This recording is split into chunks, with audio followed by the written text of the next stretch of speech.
दोस्तों स्टडी 91 के YouTube channel में आप सभी का बहुत बहुत स्वागत है। दोस्तों स्टडी 91 की स्वैग सीरीज में आज लेकर हाजिर हूं दोस्तों बहुब्रीहि समास का संपूर्ण निचोड़। और मैंने आपसे कहा था कि देखिए स्टडी 91 पर कई बार मैंने विषयों को पढ़ाया है, कई बार टॉपिक को पढ़ाया है, लेकिन अगर आपको सुपर डुपर हिट लेक्चर चाहिए तो आप स्वैग सीरीज से जुड़िए। दोस्तों इस सीरीज में केवल और केवल क्रीम वाले मैटर है, ठीक है, वो पढ़िए जो निश्चित रूप से परीक्षा में आ सकते हैं। तो बहुब्रीहि समास आज के बाद आपको परेशान नहीं करेगा, इस लायक छोड़ूंगा नहीं कि आपको परेशान करे, ठीक है। और इस समास को पढ़ने के बाद मुझे लगता है समास के हर एक पॉइंट पर दोस्तों हम लोगों ने चर्चाएं कर लिया है। तो आगे चल के दोस्तों मैं आपको सवाल बताऊंगा, ठीक है। कम से कम एक एक क्लास में 150 सवाल अटेंड किया जाएगा, ऑटोमेटिक दोस्तों तैयारी हो जाएगी, ठीक है। तो चलिए आज के लिए इतना ही काफी है और हम लोग शुरुआत करते हैं और देखते हैं कि आप कितना तैयार हैं इन सवालों का जवाब देने के लिए। वैसे है तो बहुब्रीहि समास, लेकिन आपको समास विग्रह के आधार पर समझना होगा। कई बार तो दोस्तों भाव के आधार पर समझना पड़ता है, क्योंकि आप सोच भी नहीं सकते कि आपका जवाब बहुब्रीहि समास होगा। जैसे एग्जाम्पल में देना चाहूंगा,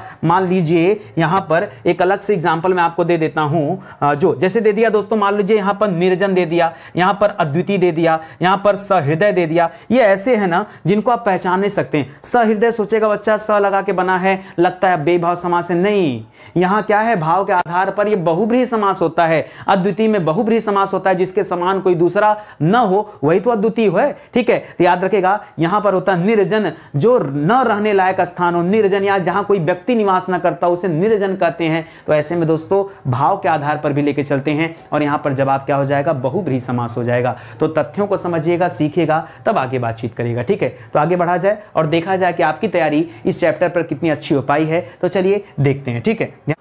याद रखें दोस्तों स्टडी 91 के प्लेटफॉर्म से फाउंडेशन बैच लॉन्च किया गया। फाउंडेशन बैच हिंदी का फाउंडेशन बैच है, इसके साथ साथ दोस्तों इतिहास विषय के लिए फाउंडेशन बैच आ चुका है, ठीक है। एक मौका दीजिए, जुड़िए स्टडी 91 के साथ और अपनी तैयारी को आगे बढ़ाइए। देखिए जो एक क्लास आपको यूट्यूब पर दिया जा रहा है, यहाँ तो शानदार तरीके से तैयारी हो पा रही है। और आप कल्पना करिए, जो इंसान फ्री में इतनी अच्छी चीजों को दे सकता है, जब आप हमारे पेड प्रोग्राम को ज्वाइन करेंगे ना, तो आपको और भी लगेगा कि वाकई स्टडी 91 बेशक ऐसे कंटेंट देता है जो हमारी परीक्षा के लिए बहुत ही ज्यादा उपयोगी होते हैं, ठीक है। चलिए आगे बढ़ते हैं और सीधे सवालों पर आते हैं। दोस्तों सारा का सारा सवाल दोस्तों आज बहुब्रीहि समास का है, और ये आपके लिए शायद और अच्छा है, क्योंकि 50 के 50 सवाल का उत्तर क्या है दोस्तों, बहुब्रीहि समास है। ऐसे में आप तो बता ही दोगे। खैर ये बात नहीं दोस्तों कि बताओगे कि नहीं बताओगे, हमें कुछ और बताना है, ठीक है। सुनिएगा दोस्तों, जैसे लिखा दुमुही, आपको ये बताना कि दुमुही का समास विग्रह क्या है। क्या ये बता पाओगे क्या? तो याद रखिएगा, दू मतलब क्या हो जाता है, दो, और मुंह मतलब होता है मुंह। तो याद रखिएगा दो मुंह हो जिसका, ठीक है, दो मुंह हो जिसका।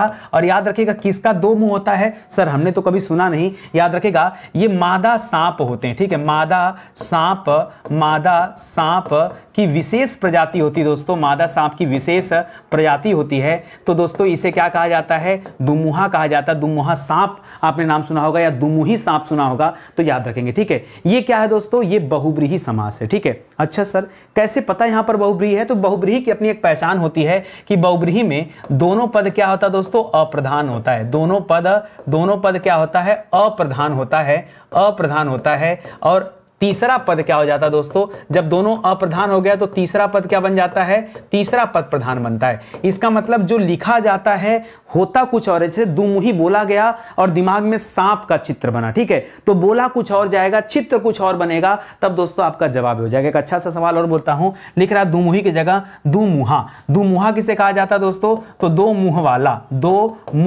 वाला, ठीक है, दो मुंह हो जिसका, ये भी कह सकते हैं। तो दोस्तों इससे इसका तात्पर्य क्या है, फिर सर वही बात करेंगे क्या, नहीं। याद रखिएगा कभी कभी ऐसे व्यक्ति भी होते हैं जो दो मुंहा बात करते हैं, किसी से कुछ और कहेंगे, किसी से कुछ और कहेंगे। तो याद रखिएगा ऐसे में आप इसे कहते हो दोगला। क्या कहते हैं दोस्तों, दोगला। दोगला कोई गाली नहीं है, दोगला कोई गाली नहीं है, हम लोग इसको समझते हैं कोई गाली, बट ऐसा नहीं दोस्तों कोई गाली है। दोगला मतलब जो दो तरह की बातें करने वाला, ठीक है। दोगला का तात्पर्य यहां से क्या है, दो तरह की बातें करने वाला, दो तरह की बातें करने वाला। सर कैसे बातें करने वाला, सर ये कैसे पहचाना जाएगा कि यहां पर भी बहुब्रीहि है? देखिए जैसे ही हमने दोगला कहा या जैसे ही मैंने कहा कि दो तरह की बातें करने वाला, आपके दिमाग में किसी न किसी व्यक्ति की छवि बन गई होगी कि यार यही व्यक्ति है जो दो मुंहा बात करता करता है, दोगला टाइप का बात करता है, ये होता है। तो याद रखेगा, जैसे ही तीसरे पक्ष की छवि बनती है, तीसरे पार्टी की याद आती है, जवाब क्या हो जाता है? बहुब्रीहि समास। बहुत आसान है अगर आप मेरे कॉन्सेप्ट पर चलेंगे तो, ठीक है। ऐसा मत समझिए कि बहुत ज्यादा घिसे पिटे सवाल लेकर आया हूं, ऐसे सवाल भी मैं लेकर आया हूं ना जो परीक्षा में पूछ लिया जाए तो आप बता नहीं पाओगे कि यहां बहुब्रीहि समास होता है, यहां बहुब्रीहि समास होता है, बता नहीं पाओगे। जरा ध्यान दीजिएगा क्या समझाना चाह रहा हूं। सवाल आएगा प्रज्ञा चक्षु, नहीं पता होगा ना तो बच्चा तत्पुरुष करेगा, चाहे कर्मधारय करेगा, क्यों करेगा, किस किताब से पढ़ा मुझे नहीं पता, लेकिन वो यही करेगा, ठीक है। मैं आपको सिखाता हूं प्रज्ञा चक्षु क्या होता है। प्रज्ञा चक्षु कहा जाता है प्रज्ञा, अब मतलब पता होना चाहिए आपको कि प्रज्ञा का अर्थ क्या होता है। प्रज्ञा का तात्पर्य होता है दोस्तों बुद्धि। प्रज्ञा का मतलब क्या होता है? बुद्धि। तो प्रज्ञा जिसकी नेत्र हो, प्रज्ञा जिसकी नेत्र, जिसका बुद्धि जिसका नेत्र हो, या प्रज्ञा जिसकी नेत्र नहीं दोस्तों, यहां तो चक्षु लिखा है ना, तो आप भी चक्षु लिखिए। आइए आप भी चक्षु लिखिए। और चक्षु का मतलब क्या होता है दोस्तों? चक्षु का मतलब होता है नेत्र।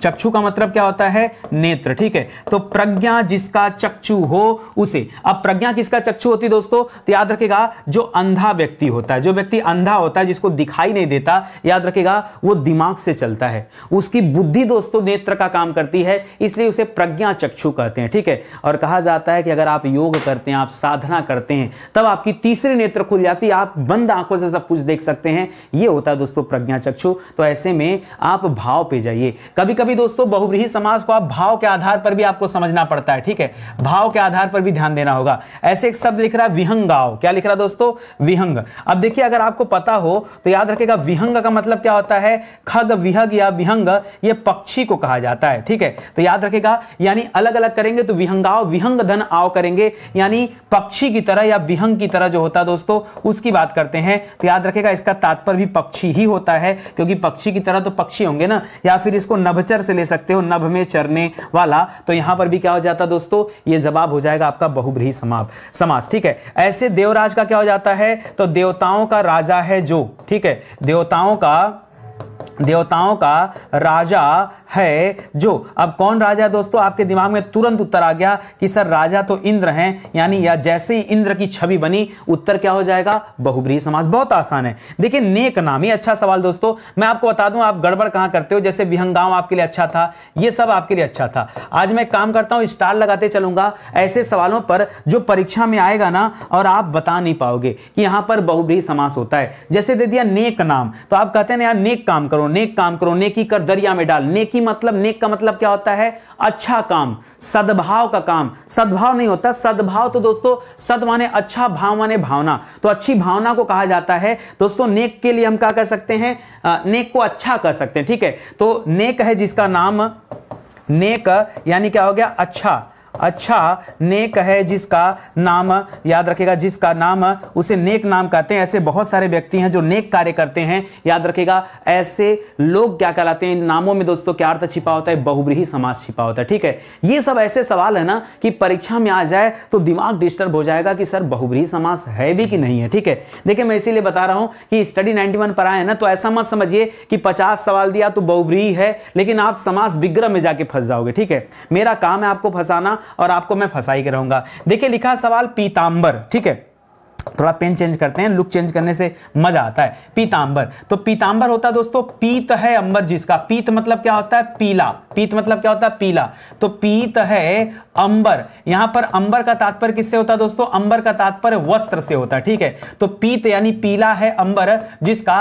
पीला अंबर किसका होता है? अगर आपके घर में दोस्तों बृहस्पतिवार की व्रत आपकी माता जी या बहन कोई रखता होगा तो आपको पता होगा कि पीला वस्त्र कौन धारण करता है? भगवान विष्णु धारण करते हैं, विष्णु जी धारण करते हैं। तो याद रखेगा अर्थात भगवान विष्णु, यानी पीतांबर बोलते ही भगवान विष्णु की याद आ रही। ऐसे में उत्तर क्या हो जाएगा? बहुब्रीहि समास हो जाएगा। दूसरा लिख रहा दोस्तों 10 मुख। क्या दे दिया? 10 मुख। तो याद रखेंगे 10 मुख हैं जिसके, 10 मुख हैं जिसके, जिसके पास 10 मुख हैं उसे क्या कहा जाता है? वो तो रावण है। और याद रखेगा जैसे तीसरी छवि बनती है जवाब क्या होता है? जवाब हमेशा आप करते हो बहुब्रीहि समास। लंबोदर में क्या कर देते दोस्तों? तो याद रखेगा लंबोदर का होता है लंबा है उदर, उदर, उदर मतलब क्या होता है सर? उदर मतलब होता है पेट, ठीक है। लंबा है उदर जिसका, लंबा है उदर जिसका, जिसका पेट दोस्तों बड़ा हो, ठीक है, उसे कहते हैं लंबोदर। अर्थात हम किसकी बात कर रहे हैं दोस्तों? हम गणेश जी की बात कर रहे हैं। और जैसे किसी तीसरे पद की बात आती है, तीसरा पद प्रधान बनता है,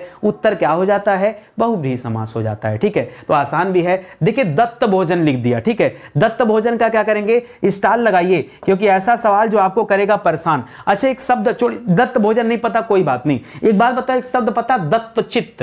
हाँ सर दत्तचित्त सुना है, इसका मतलब क्या होता है? आप कहते हैं किसी चीज में संलग्न रहना, उसे हम दत्तचित्त कहते हैं। तो याद रखेगा यहां पर उससे अलग हो जाएगा। दत्त भोजन मतलब दत्त है भोजन जिसका, दत्त है भोजन, भोजन जिसका ये होता है। और दत्त मतलब जो भोजन के प्रति क्या है दोस्तों? उसी में संलग्न है। ऐसे को क्या कहा जाता है दोस्तों? दत्त है भोजन जिसका नहीं, दत्त है भोजन जिसे, दत्त है भोजन जिसे करिए, जिसका नहीं, ठीक है। दत्त है भोजन जिसे, उसकी बात करते हैं। ऐसे में दोस्तों इसको भी हम बहुव्रीहि के अंतर्गत रखते हैं। ऐसे लिख रहा है दोस्तों प्राप्तोदक, तो प्राप्तोदक को अलग करेंगे तो प्राप्त धन उदक लिखा हुआ है, यहां पर गुण स्वर संधि है। तो याद रखेगा प्राप्त है उदक जिसे, प्राप्त है उदक, उदक जिसे, याद रखेगा। फिर से आपके सामने ऐसा सवाल दे दिया, यहां भी दोस्तों बहुव्रीहि होता है, जरा स्टार लगाइएगा तो, ठीक है। ये सब ऐसे सवाल है ना जहां आपको बहुत ज्यादा दिक्कत होता है, बहुत ज्यादा कंफ्यूजन होता है। वज्र पाणी, देखिए वज्र माने होता है वज्र, पाणी माने होता है हाथ, जैसे वीणा पाणी जिसके हाथों में वीणा हो, उसी तरह से वज्र पाणी जिसके हाथ में, ठीक है, जिसके पाणी, जिसके पाणी, पाणी का मतलब क्या होता है दोस्तों? हाथ, जिसके पाणी अर्थात हाथ में वज्र हो, क्या हो दोस्तों? वज्र। और आपको पता है इंद्र के हाथ में वज्र रहता है, ठीक है। किसके हाथ में? इंद्र के हाथ में। तो ऐसे में भी दोस्तों थर्ड पार्टी की याद आ रही है और आपका उत्तर क्या हो जाएगा? बहुव्रीहि समास हो जाएगा। आप समझते चलिए, बहुत मजेदार है। आगे बढ़िए, जैसे लिखा निर्जन। अगर परीक्षा में दोस्तों निर्जन आ जाए ना, बहुत सारे बच्चे गलत करेंगे। क्यों? क्योंकि लोग रटते हैं। और निर्जन में क्या आएगा बताइए? सोचेंगे निर्धन जन निर्जन हो गया, और कहेंगे निर्जन में अव्ययी भाव समास है। क्या कहेंगे? कहेंगे निर्जन में अव्ययी भाव समास है। लेकिन क्या ऐसा है क्या?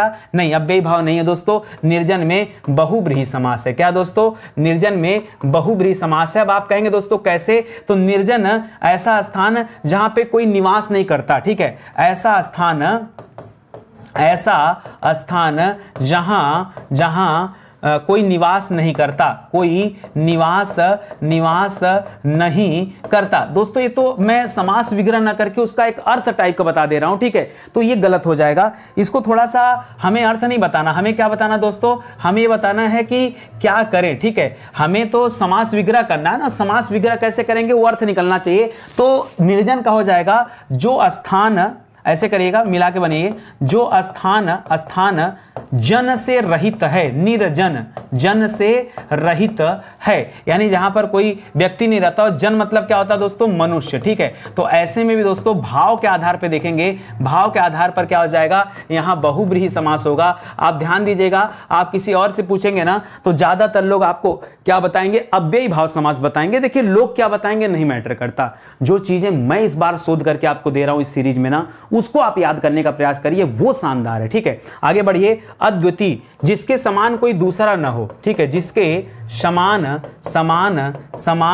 कोई दूसरा न हो, जिसके समान कोई दूसरा न हो, उसे क्या कहते हैं दोस्तों? उसे अद्वितीय कहते हैं। और ऐसे में भी दोस्तों आपको भाव ही देखना है, और ये भाव आपको कहां ले जाएगा? बहुव्रीहि के पास ले जाएगा। सहृदय का मतलब होता है क्या दोस्तों? हृदय के साथ, ठीक है। सहृदय मतलब हृदय के साथ। आप किसी का स्वागत करिए, सहृदय स्वागत मतलब हृदय के साथ करिए स्वागत। तो यहां भी दोस्तों भाव आ रहा है और भाव के आधार पर यह बहुव्रीहि समास हो जाएगा। 30 मार खा बोलते हैं, तो याद रखिएगा इसका मतलब होता है 30 को मारकर खाने वाला, 30 को मारकर, यही होता है, ठीक है, मारकर खाने वाला, इसे हम कहते हैं दोस्तों 30 मार खा। और यहां भी दोस्तों भाव के आधार पर चलिएगा। 30 मार खा एक तरह से हम अब देखिए भाव पकड़ेंगे ना, भाव से समझ में आता है कोई सूरवीर होगा।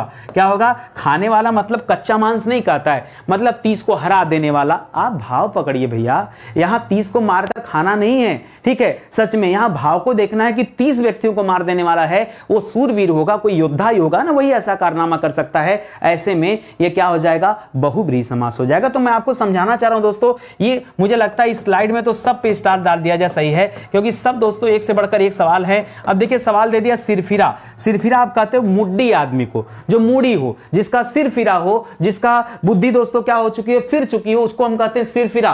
तो दोस्तों इसके लिए आप समास विग्रह कैसे करेंगे, तो सिर का सिर कर लीजिएगा और फिरा से फिरना कर दीजिएगा। तो कर सकते हैं जिसका सिर फिरा हुआ हो, क्या कर सकते हैं, जिसका सिर फिरा हुआ हो, जिसका सिर फिरा हुआ हो उसे क्या कहते हैं दोस्तों, सिरफिरा कहते हैं ऐसे व्यक्ति को। या फिर इसके लिए आप जो आप लोग शब्द इस्तेमाल करते हैं कि यार बड़ा सनकी टाइप का है, ठीक है, और कई लोग तो हमको भी सनकी कहते हैं, बड़ा सनकी मास्टर है, आएगा पढ़ाना शुरू करता है, इसको ना कमेंट से मतलब है ना किसी चीज से मतलब है, बस आएगा और इसको पढ़ाना है, ठीक है। चलिए चाहे जैसे ही आपके लिए अच्छा है। सचीपति दोस्तों क्या होता है, तो याद रखेगा सची के पति हैं जो, सची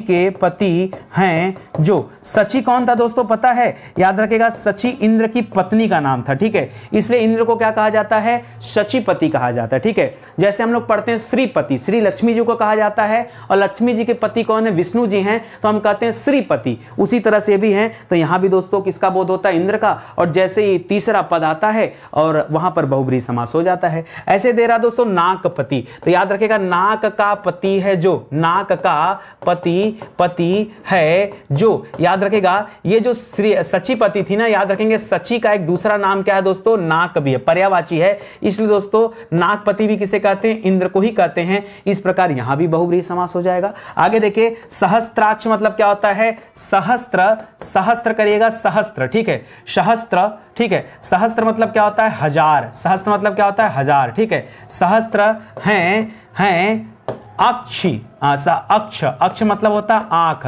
सहस्त्र हैं आंख जिसके, किसके पास हजार हजार आंखें होती हैं, ये रुद्र रूप है दोस्तों इंद्रदेव का। जी हाँ दोस्तों, इंद्रदेव का रुद्र रूप है। यहां भी जवाब क्या हो जाएगा, सहस्त्राक्ष किसे कहा जाता है, इंद्र को, और यहां भी जवाब क्या हो जाएगा, आपका उत्तर हो जाएगा बहुब्रीहि समास, ठीक है। घनश्याम का मतलब क्या हो जाता है, घन की तरह, श्याम की घन देखिए क्या होता है दोस्तों, घन यहां कहा गया बादल को, ठीक है, तो बादल नहीं, घन श्याम दोस्तों, श्याम का रंग कैसा था, कृष्ण भगवान का काला रंग था, तो जो श्याम वर्ण के घन है वो लिखना चाहिए मुझे, ठीक है। थोड़ा सा उल्टा करिएगा यहां पर,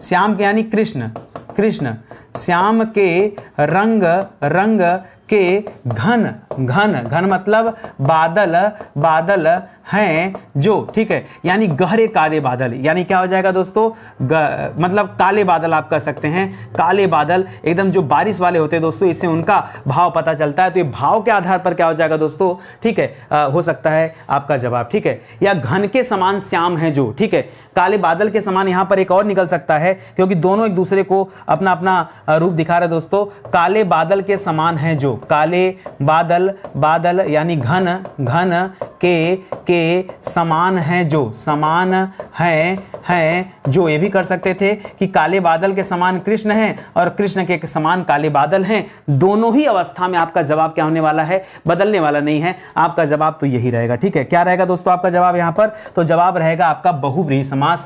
क्या रहेगा, ये हम बहुब्रीहि समास पढ़ रहे हैं तो इसको ध्यान रखेंगे, यहां पर उत्तर सभी प्रश्नों में बहुब्रीहि समास ही हो जाएगा, ठीक है। चलिए आगे क्या लिख रहा है दोस्तों, निगोड़ा का मतलब क्या होता है पता, जब ये निगोड़ा शब्द मेरे सामने आया तो मैं भी हैरान हो गया, ठीक है, कि यार निगोड़ा क्या होता है शब्द, ठीक है। तो मेरे दिमाग में हमेशा गाना आता था निमुड़ा, लेकिन वो दोस्तों निमुड़ा है, वहीं से मैंने निकाला कि यार ऐश्वर्या राय बड़ी तेजी से नाचती है तो निगोड़ा कर ले, क्योंकि निगोड़ा का तात्पर्य पैर से होता है, ठीक है। तो बिना गोड़,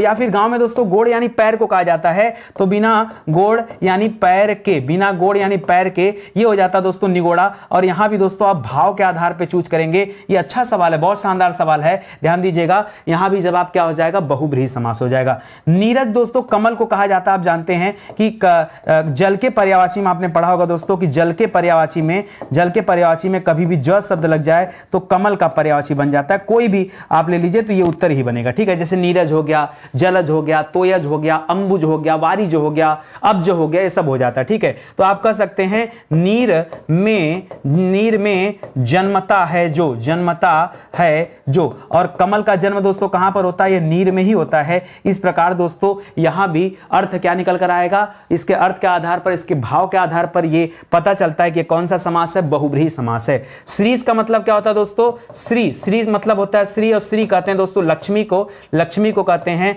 तो श्री के ईश हैं जो, ईश हैं जो, और श्री के ईश कौन है दोस्तों? श्रीश हैं। ठीक है, और श्रीश किसे कहते हैं दोस्तों? विष्णु जी के। ठीक है, ईश मतलब ईश्वर। तो पत्नियां जो होती हैं अपने पति को ईश्वर के समान समझती हैं। तो यहां पर श्री के पति कौन है दोस्तों? विष्णु जी हैं। तो यहां पर भी आपका उत्तर क्या निकल कर आएगा? याद रखेंगे, बहुब्रीहि समास आएगा। समझ में आ रहा है या खाली नितिन सर ही मेहनत करते चलें? अरे भैया कॉपी कलम ले लीजिए, हमारे ऊपर थोड़ा एहसान कर दीजिए। हम तो एहसान कर नहीं सकते हैं। ठीक है, क्योंकि पता है एहसान अगर शब्द हमने यूज भी कर लिया ना तो लोग यही कहेंगे, अरे अपने लिए पढ़ा रहे हो, यूट्यूब खुद है तुमको पैसा दे रहा है। ठीक है, हमारे लिए तुम थोड़े पढ़ा रहे हो। ठीक है, ये भावना, ठीक है, ये भावना होती लोगों में। तो हम कोई एहसान नहीं कर सकते, हम अपना कर्तव्य निभा रहे हैं। एहसान आप कर दीजिए, थोड़ा कॉपी कलम लेके बैठिए साथ में, चर्चा पर चर्चा चल ही रहा है, इससे पता चलेगा कि आप किस लेवल पे तैयार हुए। ठीक है, कुछ आपकी भी तैयारी है या फिर नहीं है। ठीक है, चलिए आगे बढ़ते हैं। आगे लिख रहा मयूर वाहन। तो मयूर है वाहन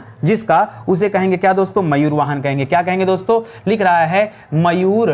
मयूर का मतलब क्या होता है दोस्तों? मोर। मयूर का मतलब मोर। तो मयूर है वाहन जिसका, किसका वाहन दोस्तों मयूर है? कृष्ण मत बोल दीजिएगा, कार्तिकेय जी का वाहन है। किसका दोस्तों? कार्तिकेय। ये भगवान शिव के पुत्र हैं, गणेश जी के भाई हैं, उनके दोस्तों हैं। ठीक है, इसी तरह से पुंडरीक। पुंडरीक दोस्तों ये कमल का पर्यायवाची भी होता है। ठीक है, तो याद रखिएगा कमल के समान है जो, सीधे सीधे कमल के समान की बात किया गया, कमल के समान है जो, उसे कहते हैं दोस्तों पुंडरीक। और ये किसे कहा जाता है दोस्तों? ये विष्णु जी को कहा जाता है। इस प्रकार दोस्तों यहां पर उत्तर क्या निकल रहा है? तीसरे पद की प्रधानता बन रही है, उत्तर बहुब्रीहि समास आ रहा है। वाग देवी का क्या हो जाता दोस्तों?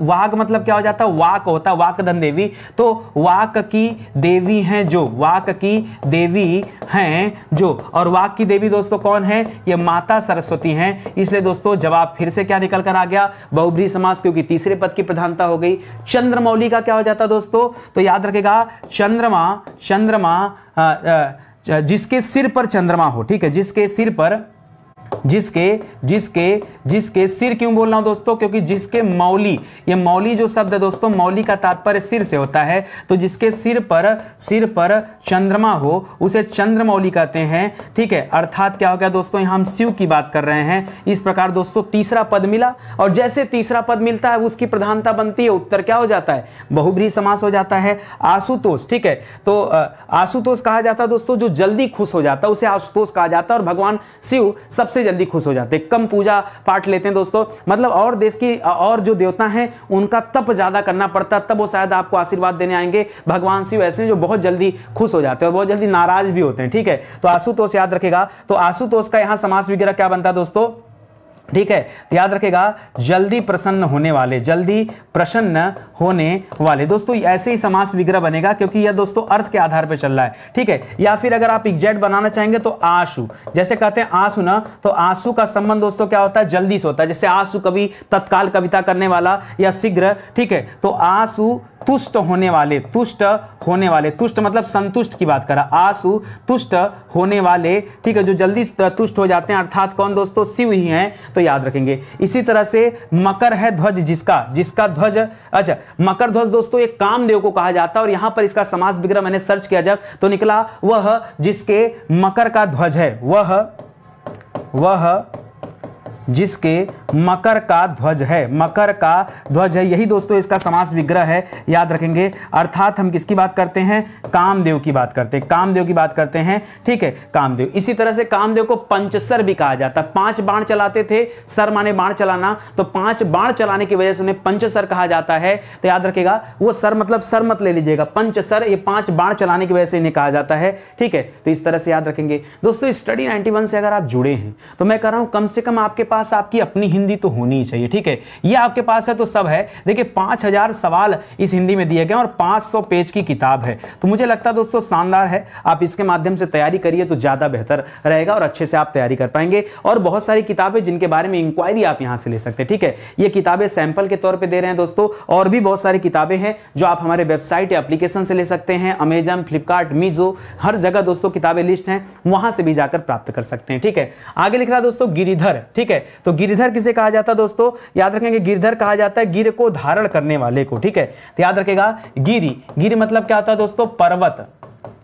पर्वत को धारण करने वाला, पर्वत को धारण करने वाला कौन है दोस्तों, याद रखेगा कृष्ण जी थे। ये पर्वत उठा लिए थे, आपको पता होगा, इसलिए दोस्तों गिरिधर इन्हें कहा जाता है। वाक देवी, याद रखेगा वाक की देवी हैं जो, वाक की देवी हैं जो, अर्थात कौन दोस्तों, माता सरस्वती, ठीक है। तो जैसे जैसे तीसरे पद का बोध हो जवाब क्या होता जाएगा, बहुब्रीहि होते जाएगा। शैलजा, याद रखेगा शैल का तात्पर्य किससे दोस्तों, शैल का तात्पर्य पर्वत से, ठीक है, पर्वत से। तो शैल की पुत्री हैं जो, जा मतलब पुत्री से होता है, ठीक है, पुत्री हैं जो, और शैल यानी पर्वतराज की पुत्री कौन है दोस्तों, तो माता पार्वती हैं। इस तरह से दोस्तों पार्वती भी क्या हो जाएंगी, तीसरे पद में आ गई और यहां पर बहुब्रीहि समास हो जाएगा, ठीक है। तो याद रखेगा भूमि से जन्मने वाली, भूमि से उत्पन्न होने वाली, उत्पन्न होने वाली, भूमि से उत्पन्न होने वाली कौन है दोस्तों, याद रखेगा माता सीता हैं, माता सीता है। इस प्रकार दोस्तों सीता हो जाएगा यहां पर, ये भी तीसरे पद का बोध करा रही हैं। मुरारी देखिए क्यों कहते हैं दोस्तों, तो मुर याद रखेगा राक्षस है, ठीक है, मुर राक्षस का अरि, अरि मतलब होता है दोस्तों शत्रु, मुर राक्षस का अरि है जो, मुर राक्षस का अरि जो है वो कौन है दोस्तों, मुरारी, ये कृष्ण को कहा जाता है, ठीक है। तो मुरारी ऐसा नहीं कि मुरली की वजह से कहा जाता है, मुरली अलग है, मुरली की वजह से उन्हें मुरलीधर कहा जाता है, मुरली को धारण करने वाले मुरारी हो गए। लेकिन दोस्तों ये मुरारी जो है ये मुर नामक राक्षस का शत्रु थे, इसलिए कहा, इसीलिए इन्हें कंसार भी कहा जाता है, कंस के शत्रु हैं, ठीक है भाई, कंस इनका शत्रु, ये कंस के शत्रु, यही है। इसी तरह से वज्र आयुध मतलब क्या होता है दोस्तों, वज्र है आयुध जिसका, वज्र है आयुध, आयुध का मतलब होता है शस्त्र, ठीक है। वज्र है आयुध जिसका, ये कौन वज्र को धारण करता है दोस्तों, इंद्र जी धारण करते, तो उन्हीं का आयुध दोस्तों वज्र है। इस प्रकार से यहां भी क्या हो जाएगा, भाव पकड़िए, आप तथ्य को समझिए, यहां बहुब्रीहि समास है, ठीक है। चलिए आगे आ जाइए, अगला देखिए, लिख रहा अनंग, ठीक है। अनंग का मतलब क्या होता है दोस्तों, जिसका शरीर न हो उसे अनंग कहा जाता है, ठीक है। तो अनंग मतलब होता है जिसका शरीर न हो, जिसका शरीर न हो उसे कहा जाता है। और किसका शरीर नहीं दोस्तों, तो कामदेव जी का, ठीक है, कामदेव का कोई शरीर नहीं है, याद रखेंगे, ठीक है। चंद्रचूड़, चंद्रचूड़ किसे कहते हैं, जिसके चूड़ मतलब क्या होता है दोस्तों, सिर की बात कर रहा है, ठीक है, जटा की बात कर रहा है, ठीक है, जटा या फिर सिर की बात कर रहा है, जिसके चूड़ पर चंद्रमा हो, जिसके चूड़ पर दोस्तों चंद्रमा हो, और किसके चूड़ पर दोस्तों, तो चंद्रमौली अर्थात भगवान शिव के शीश पर है दोस्तों। तो याद रखेंगे इस प्रकार तीसरा पद मिला, और यहां भी बहुब्रीहि समास। लंबोदर तुम लोग पहले भी कर चुके हैं, लंबा है उदर जिसका, लंबोदर मतलब लंबा है उदर, उदर का मतलब पेट, ठीक है, उदर जिसका, याद रखेंगे उसे लंबोदर कहते हैं। इस प्रकार यहां गणेश जी की बात करते हैं, गणेश जी की बात करते हैं, तो जवाब आपका क्या हो जाएगा, बहुब्रीहि समास हो जाएगा। आगे देखिए पद्मनाभ, ठीक है, नाभ मतलब होता है नाभि, ठीक है। तो याद रखिएगा जिसके नाभि से, पद्म मतलब होता है दोस्तों, पद्म कहा जाता है कमल को, ठीक है, जिसके नाभि से कमल जन्मता हो उसे पद्मनाभ कहते हैं, जन्मता हो। और ये कौन है दोस्तों, आप देखेंगे भगवान विष्णु के नाभि से दोस्तों कमल निकलता है, ठीक है, और ये कहा जाता है दोस्तों, उसी पे ब्रह्मा जी विराजमान है, ठीक है। वज्रांग किसे कहते हैं दोस्तों, तो वज्र का अंग है जिसका, वज्र का अंग मतलब दोस्तों यहाँ शरीर से है, ठीक है, शरीर है, अंग है जिसका, और किसका शरीर वज्र का बना दोस्तों, तो हनुमान जी का, जी हाँ दोस्तों हनुमान जी का है। इस प्रकार दोस्तों याद रखेंगे यहां पर हनुमान हो जाएगा, ठीक है। वज्रांग उन्हीं को कहा जाता है, वज्र देह, वज्र जैसा देह को धारण करने वाले।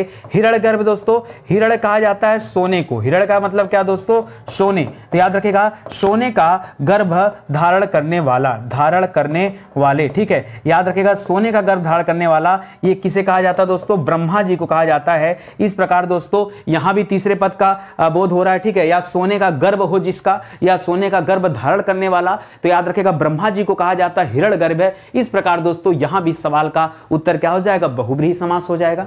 आई बात समझ में? देखिए कठिन, आसान, हर तरह के सवाल मैंने यहां पर रखे हैं, जहां कंफ्यूजन बन सकता है उस तरह के भी सवाल है, ठीक है। षड्मुख मतलब क्या होता है दोस्तों, षड यहां पर कहा जाता है दोस्तों, षड जो लिखा है षड का मतलब होता है छह, ठीक है। तो छह मुख हैं जिसके, छह मुख किसके पास है दोस्तों, तो याद रखेगा षड्मुख कहा जाता है कार्तिकेय जी को। किसे कहा जाता है, कार्तिकेय को कहा जाता है, जिसके लिए हमने मयूर वाहन भी प्रयोग किया था, ठीक है। इसी तरह से दशरथ नंदन क्या हो जाएगा दोस्तों, दशरथ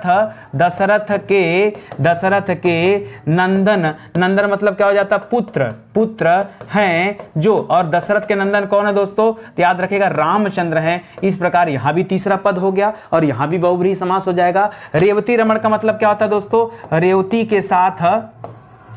के साथ रमण करते हैं जो, रमण मतलब घूमना, रमण मतलब घूमना, ठीक है। रमण करते हैं जो, ठीक है। तो याद रखेगा पत्नी है इनकी और पत्नी के साथ घूमते हैं, ये बलदाऊ है, ठीक है, या बलराम जिसे आप कहते हैं श्री कृष्ण के बड़े भाई, उनको दोस्तों रेवती रमण कहा जाता है। सूत पुत्र किसे कहा जाता है, तो सूर्य का पुत्र है जो, सूर्य का पुत्र है जो, और सूर्य का पुत्र किसे कहा जाता है, तो आप कहते हैं कर्ण को कहते हैं। ये सब में देखिए तीसरे पद का बोध हो रहा है, और जहां जहां तीसरे पद का बोध होगा हम जवाब क्या देंगे दोस्तों, हम हमेशा जवाब बहुब्रीहि समास देंगे, इस बात को ध्यान रखेगा। धनंजय दोस्तों धन की जय करता है जो, धन की जय करता है जो, धन की जय करता है जो, इसका मतलब रुपया पैसा की नहीं, यहां याद रखेगा ये फिलहाल अर्जुन है, और याद रखेंगे दोस्तों ये जो धन है ये पृथ्वी की बात हो रही है कि पृथ्वी की जय करता है, यहां संपदा को जय करता है, यहां प्रकृति को जय करता है,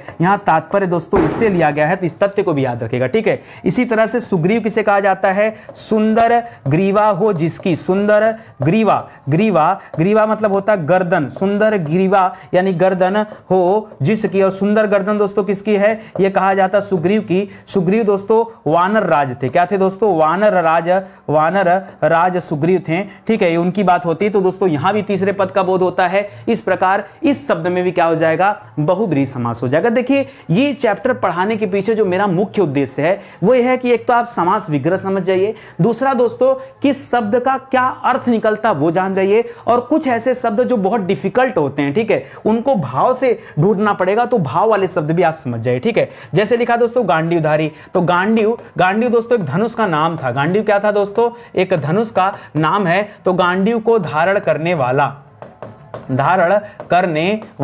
ठीक है। और गांडीव ये जो धनुष था दोस्तों ये कौन धारण करते थे, ये अर्जुन धारण करते थे। इस प्रकार दोस्तों यहां भी तीसरा पद मिल गया, और अर्जुन की वजह से क्या हो जाएगा दोस्तों, यहां भी आपका बहुब्रीहि समास हो जाएगा। युधिष्ठिर मतलब क्या हो जाता है दोस्तों, युद्ध में स्थिर रहने वाला, युद्ध में स्थिर रहने वाला, याद रखेगा ये किसे कहा गया दोस्तों, तो ये युधिष्ठिर को कहा गया है। याद रखेगा पांडवों में जो युधिष्ठिर थे ये उनको कहा गया दोस्तों, ठीक है, युधिष्ठिर धर्मराज को कहा गया है। इस प्रकार दोस्तों याद रखेंगे यहां भी जवाब हो जाएगा आपका बहुब्रीहि समास, क्योंकि तीसरे पद की प्रधानता बन रही है। वाचस्पति का क्या हो जाता है दोस्तों, वाक का पति है जो, वाक का पति है जो, वाक का पति है जो कौन है दोस्तों, ये बृहस्पति को कहा जाता है। किसे कहा जाता है, वाक का पति दोस्तों, जैसे वाक देवी कहते हैं ना, वाक की देवी है जो, तो देवी दोस्तों सरस्वती को कहा जाता है, और वाक का पति किसे कहते हैं, बृहस्पति को कहते हैं। सिंह को सिंह वाहिनी, सिंह अर्थात शेर, सिंह का मतलब क्या हो गया दोस्तों, शेर।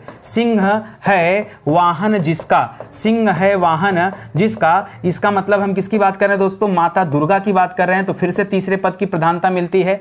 अंगराज क्या कहते हैं, अंग दोस्तों देश का नाम था, अंग क्या दोस्तों, यह देश या स्थान विशेष का नाम है, याद रखेंगे, ठीक है। तो अंग का राजा है जो, अंग का राजा है जो, ये अंग देश का राजा कौन था दोस्तों, तो दुर्योधन ने अपने मित्र कर्ण को दोस्तों अंग देश का राजा बनाया था, इसलिए उसे अंगराज भी कहते हैं, ठीक है, ये भी ध्यान देंगे। मयूर वाहन हम लोग पहले भी पढ़ चुके हैं, मयूर है वाहन जिसका, मयूर है वाहन जिसका, और हम लोगों ने पढ़ा था कि मयूर किसका वाहन है, ये कार्तिकेय जी का वाहन है। किसका है दोस्तों, कार्तिकेय जी का वाहन है। इस प्रकार यहां भी तीसरे पद का बोध होता है, और जहां जहां ये तीसरे पद का बोध होगा हम अपना जवाब क्या देंगे, बहुब्रीहि समास देंगे, ये ध्यान रखेंगे, ठीक है। आगे बढ़िए। महावीर, महान है जो वीर, महान है जो वीर, उसे महावीर कहते हैं। और हम किसे महावीर कहते हैं दोस्तों? तो हनुमान जी को कहते हैं, यहाँ हनुमान कर लीजिएगा। शेष साई किसे कहते हैं?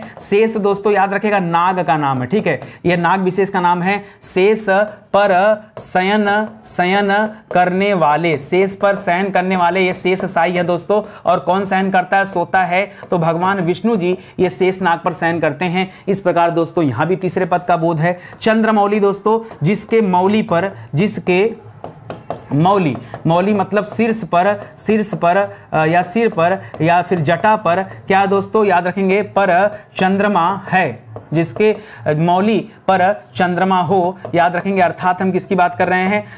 अर्थात हम शिव की बात कर रहे हैं। और यहां भी आपके बहुब्रीहि समास हो जाएगा। मनसिज, मन में उत्पन्न होने वाला, मन में उत्पन्न होने वाला क्या कहलाता है दोस्तों? मनसिज कहलाता है। और मन में कौन उत्पन्न होता है? तो याद रखेंगे कामदेव, ठीक है। मनसिज किसे कहते हैं दोस्तों? ये कामदेव की पर्यायवाची है, ठीक है। ये सिज मतलब क्या हो जाता है? मन में उत्पन्न, या उत्पन्न की जगह आप सृजित कर सकते थे, मन में सृजित होने वाला, तो मनसिज हो जाता। कंसारी का क्या हो जाता दोस्तों? कंस है अरि जिसका, अरि मतलब क्या हो जाता है दोस्तों? शत्रु। कंस है अरि जिसका, किसका कंस शत्रु है दोस्तों? तो याद रखेंगे कृष्ण का शत्रु है, इसलिए दोस्तों कृष्ण को कंसारी भी कहते हैं। ये पर्यायवाची भी तैयार होता रहता है। यहीं पर अगर आप ध्यान देंगे पर्यायवाची बन रहा है। जैसे हनुमान की पर्यायवाची महावीर है, विष्णु की पर्यायवाची शेषसाई है, शंकर जी शिव जी की पर्यायवाची चंद्रमौली है, कामदेव की पर्यायवाची हमने पीछे पढ़ा मकर ध्वज, वो भी इन्हीं का था, पंचसर वो भी इन्हीं का था, अनंग वो भी इन्हीं का था, और यहां मनसिज पढ़ रहे हैं ये भी इन्हीं का है। तो ये पर्यायवाची तैयार हो रहा है, ठीक है। आगे देखिए, हिम सुता, हिम दोस्तों पर्वतराज को कहा जाता है। तो हिम की सुता मतलब पुत्री, हिम की सुता मतलब क्या हो जाता है दोस्तों? पुत्री। हिम की पुत्री हैं जो, और हिम की पुत्री कौन है दोस्तों? तो याद रखेगा माता पार्वती जी हैं। इस प्रकार दोस्तों आपने यहां पर कर लिया। तो देखिए आसान बड़ा है, लेकिन थोड़ा सा मेहनत तो करना होगा। अब दिक्कत इस बात की है ना, आप खाली मेहनत करने की ठान लो ना यार, फिर परीक्षा रुकेगा नहीं। दिक्कत इस बात की है कि आप मेहनत करने की नहीं ठानते, ठीक है। विश्वास कीजिए, हमारे साथ लगे रहिए, पढ़ते चलिए, मैं आपको मेहनत कराऊंगा और निश्चित रूप से दोस्तों आपको सफलता मिलेगी, ठीक है। तो साथ साथ लगे रहिए। अभी जो आपको दिया जा रहा है बस इस पर आप ध्यान दीजिए, ठीक है। स्टडी 91 के प्लेटफॉर्म से दोस्तों हमारा सुपर सेलिंग बैच जो अभी चल रहा है ना, विश्वास करो आपने कभी ऐसा बैच देखा भी नहीं होगा। बहुत सारे बच्चे कहते हैं कि काश सर, नितिन सर आप जैसे टीचर हमें बचपन में मिल गए होते। देखो हम आपसे बचपन तो नहीं मिल पाए, आज मिले हैं। और फिर आपसे कह रहा हूं, अगर आप नितिन सर के ऊपर मात्र 1% भरोसा करते हैं कि नितिन सर अगर कुछ कह रहे हैं, देखिए आज से पहले मैंने बहुत कोर्स चलाए, कभी मैंने आपको प्रेशराइज किया क्या? आप ये मत समझिए कि हमारी स्थिति खराब हम इसलिए प्रेशर कर रहे हैं, नहीं। मैं क्यों कह रहा हूं दोस्तों, रीजन ये है आपके पास समय कम है। और मुझे बहुत बुरा लगता है जब आप लोग क्या करते हैं, जितने बार परीक्षा होती उतने बार बैच ज्वाइन करते हैं, ये बड़ी खराब बात है। और दोस्तों मुझे कहीं ना कहीं ये जरूर लगता है कि आप ना विषय को एक बार पढ़ लेते हैं, मजबूती से पढ़ लेते तो शायद दोबारा कभी आपको कंफ्यूजन नहीं होता और दोबारा आपको कोई दिक्कत भी नहीं होता। अभी आपके पास समय है। मैं 1% के भरोसे पर दोस्तों आपको बैच खरीदने के लिए कह रहा हूं, और इस दावे के साथ कह रहा हूं कि आपको निश्चित रूप से बैच पसंद आएगी। मॉडर्न हिस्ट्री का एक बार बैच लेके देखिए। दोबारा दोस्तों पॉलिटी, साइंस, ज्योग्राफी, ये मैं नहीं कहूंगा, ये आप मुझसे फोन कर कहेंगे कि सर ये वाला बैच बना दीजिए, मुझे चाहिए, मुझे पढ़ना है, मुझे सीखना है, समझना है, क्योंकि और कोई रास्ता हमारे पास नहीं है। मैं एक मौका आपको दे रहा हूं दोस्तों, एक मौका दे रहा हूं, आप मॉडर्न हिस्ट्री का बैच ज्वाइन करके देखो तो सही। नहीं समझ में आएगा वापस कर देना, वापस कर दूंगा, फीस आपका पूरा वापस कर दूंगा। लेकिन विश्वास कीजिए, दिल पे हाथ रख के कहिएगा सर नहीं पसंद आ रहा, ईमानदारी से कहिएगा। आप अपने मुख से बोल नहीं पाएंगे, आप अपनी जबान से बोल नहीं पाएंगे। जिस प्राइस में अभी बैच दिया जा रहा है ना, आप कह नहीं पाएंगे। अगर मैं कह भी दे रहा हूं ना कि पैसे वापस कर दूंगा, आप मुझसे नहीं कह पाएंगे। क्यों? अरे जब चीजें बेहतरीन होंगी कहेंगे कैसे भाई? हम भी उसी डंके की चोट पे कह रहे हैं, इसीलिए कह रहे हैं आप आके ज्वाइन कीजिए। ये हमारा हेल्पलाइन नंबर है, कॉल करके संपर्क कर सकते हैं। इसी तरह हम अलग अलग फाउंडेशन बैच पे भी काम कर रहे हैं, ठीक है। स्टडी 91 जब यूट्यूब चैनल पर इतना बेहतर काम कर सकता है तो यार सिंपल सी बात है, जो हमारा पेड प्रोग्राम होगा ना उसकी तुलना ही नहीं कर सकते आप, ठीक है। उसकी तुलना कहीं से नहीं कर सकते। पूरे भारत में आपको जिसके नोट से स्टडी 91 के नोट्स को मैच कराना होगा, मैच करा लीजिएगा। क्वालिटी कंटेंट खुद से चेक कर लीजिएगा। मैं कहता हूं स्टडी 91 के बच्चों से आप कंपटीशन करिए। नितिन सर तो बाद की बात है, ठीक है। जो हमारे बच्चे हैं आप उनसे कंपटीशन करके देखिए, आप उनके सामने नहीं टिक पाएंगे तो नितिन सर के सामने टिकने की बात बहुत दूर है, ठीक है। तो मौका दीजिए दोस्तों, जुड़िए हमारे साथ, चैनल से जुड़े रहिए, तो ऐसे हमेशा नई नई चीजें आपको मिलती रहेंगी, ठीक है। चलिए आज का सेशन यही समाप्त होता है, मिलते हैं अगले लेक्चर में, तब तक के लिए बहुत बहुत धन्यवाद आपका। जय हिंद, जय Bharat, thank you so much.